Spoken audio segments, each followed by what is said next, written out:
இப்பொழுது இந்த பசுவினுடைய உடலிலே ஒவ்வொரு அங்கங்களிலேயும் 33 கோடி தேவர்கள் இருக்கின்றார்கள். பசு வாசம் செய்கின்ற இடத்திலே நாம் வாழுகின்ற பொழுது எங்களுடைய உடலிலேயும் உள்ளத்திலேயும் இருக்கின்ற நோய் எம்மை விட்டு விலகி விடுகிறது. ஒரு செல்வந்தன் இருந்தானாம். அந்த செல்வந்தன் வட்டிக்கு பணம் கொடுத்து வாழ்பவன். ஆகையினாலே அவனுடைய உடல் முழுவதும் தோல் வியாதி ஏற்பட்டு விட்டது. யாரொருவர் பணத்தினாலே மற்றவர்களை துன்புறுத்துகிறார்களோ, யாரொருவர் கடனை தீர்க்காமல் வைத்திருக்கின்றார்களோ, அந்த கடன் காரணமாக உடலிலே தோல் வியாதி ஏற்படும் என்று சாஸ்திரங்கள் சொல்லுகின்றது. ஆகையினாலே முனிவர் சொல்லுகின்றார், நீ போய் பசுவின் கோசாலையிலே போய் சேவை செய்ய வேண்டும். 48 நாட்கள் செய்கின்ற பொழுது உடலிலே இருக்கின்ற தோல் வியாதி எல்லாம் எம்மை விட்டு விலகி விடுகிறது. ஆகையினாலே மனிதன் பசு சுவாசிக்கின்ற காற்றை சுவாசிப்பதினாலே அவனுடைய உள்ளே சென்று வெளியிலே வருகின்ற காற்று பிராண சக்தி அதிகமாக வெளிப்படுகிறது.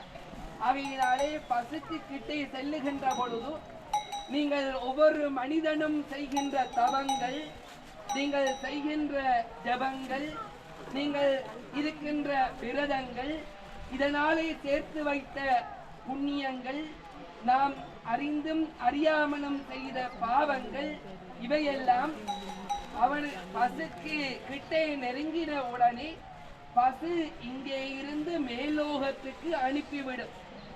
எதை அனுப்பிவிடும் என்றால் எங்களுடைய கர்ம வினையை அனுப்பி விடுகிறதாம். மேலே செல்லுகின்ற கர்ம வினை அங்கே சென்றவுடனே அங்கே இருந்து அதனுடைய பிரதிபலிப்பு மீண்டும் எம்மை வந்து சாருகிறது. அப்படி நாம் செய்த பாவங்களிலே இருந்து விடுபட வேண்டும் என்றால் பசுவை ரட்சிக்க வேண்டும். அந்த பசுவை பிரதட்சணமாக பலம் வந்து கும்பிடுகின்ற பொழுது, அகத்தி கீரையை கொடுக்கின்ற பொழுது, அகம் என்றால் இந்த உடம்புக்கு அகம் என்ற பெயர். இந்த அகத்திலே இருக்கின்ற பாவத்தை தீயினாலே எரிப்பதினாலே அகத்தி என்று அதற்கு பெயர் இருக்கிறது. ஆகையினாலே எங்களுடைய பாவம் போக வேண்டும் என்றால் பசுவுக்கு அகத்தி கீரை கொடுத்து நாம் எங்களுடைய பாவங்களை எல்லாம் போக்க முடியும். அவ்வளவு பெருமைகள், இன்னும் எவ்வளவோ பெருமைகள் இருக்கின்றது. இருந்தாலும் இந்த பசுவை இப்பொழுது அதனுடைய ஸ்தோத்திரமானது பாராயணம் செய்யப்பட்டு பசுவை பலமாக வர இருக்கின்றோம். இங்கே இருக்கின்ற எல்லா குருமார்கள் அவர்கள் எல்லோருமாக இணைந்து இங்கே இந்த பூஜையிலே பிரதட்சணம் செய்து ஆலயத்தை பிரதட்சணமாக வர இருக்கின்றோம். கொஞ்சம் இடம் விட்டு வருகின்ற பொழுது பசு கொஞ்சம் பயப்படாமல் அதற்கு புதிதான இடம் என்பதினால் ஆக இப்பொழுது நாங்கள் எல்லோரும் பிரதட்சணமாக வர இருக்கின்றோம். நம பார்வதி பதஜி.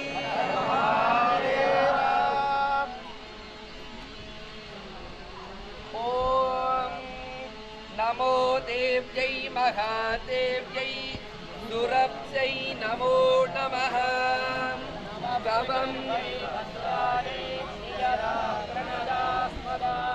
நமோ ராதப்ரியச்ச பத்மாம் சாயச்ச நமோ நமः. நம கிருஷ்ண பிரியாச்சாய கவாம் மாத்ரே நமோ நமः. கல்பவ்ருக்ஷஸ்வரூபாய சர்வேஷாம் சந்ததம் பதம் பிரேதாயை தனதாயை சுரத்சிதாயை நமோ நமः. சுபதாயை பிரசன்னாயை கோபதாயை நமோ நமः. யசோதாயை கீர்த்திதாயை தர்ம ஞானாயை நமோ நமः.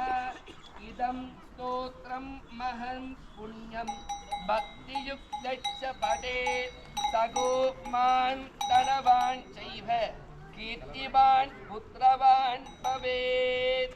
இந்த மந்திரத்தை சொல்லி கோபூஜை செய்தால் சகல பாக்கியங்களும் ஒரு மனிதனுக்கு கிட்டுமா.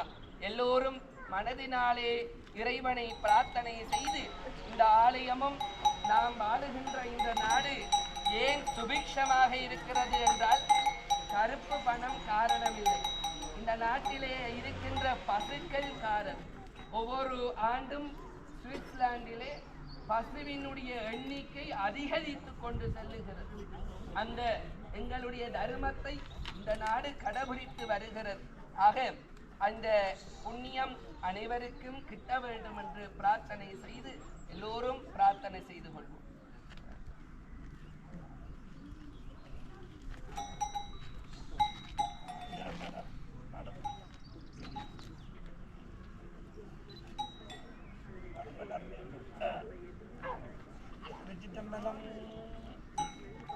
முன்னாலும் தேவர்க்கும் மேலாய வேதியனை மண்ணாலும் மன்னவர்க்கும் மாண்பாகி நின்றானை தன்னார் தமிழளிக்கும் தன்பாண்டி நாட்டானை பெண்ணாலும் பாகனை பேணு பெருந்துறையில் கண்ணார் கடல் காட்டி நாஜேனை ஆட்கொண்ட அண்ணாமலையானை பாடுதல்கான் அம்மானாய் துணை வேதியன் ஜோதிவானவன்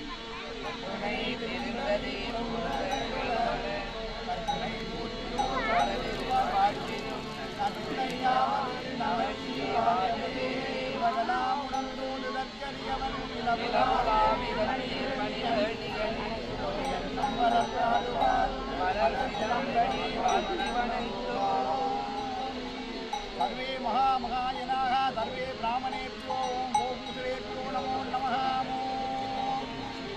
ओम मणि अंबिके कावाई कनकतिरले पोट्टी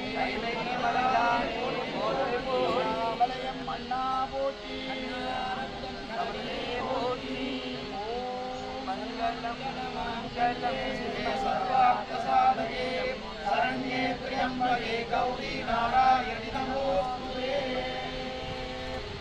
அன்பர்களே, சூரிச்சிலே திருவாளர் வரதராஜன் என்பவர் அங்கே பண்ணை வைத்திருக்கின்றார். இந்த நாட்டினுடைய வேறு கோபால்களை தடுத்து சென்று இந்தியாவிலே இருந்து எங்கள் நாட்டு பசுக்களை எல்லாம் இங்கே வைத்திருக்கிறார்கள். அந்த நாட்டினுடைய பசு தருகின்ற பால் லக்டோஸ் இல்லாத பால் என்பதனாலே அதற்கு சட்ட ரீதியான துன்பங்களை எல்லாம் தாண்டி வென்று அவர்கள் இப்பொழுது பண்ணை நடாத்துகின்றார்கள். அங்கே 10 மாடுகள் வைத்திருக்கின்றார்கள். ஒரு பசுவைக்கு ஒரு நாளைக்கு 5 டன் சாப்பாடு செலவாகிறது. ஆக எங்களுடைய வாழ்க்கையை பசுவுக்கு சேவை செய்ய வேண்டும் என்றால் இங்கேயே நம்மவர்கள் வைத்திருக்கிறார்கள்.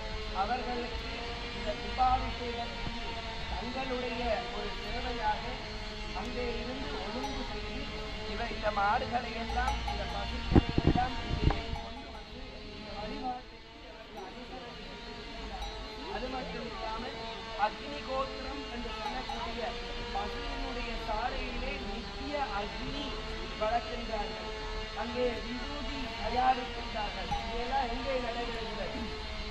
நடைபெறுகிறது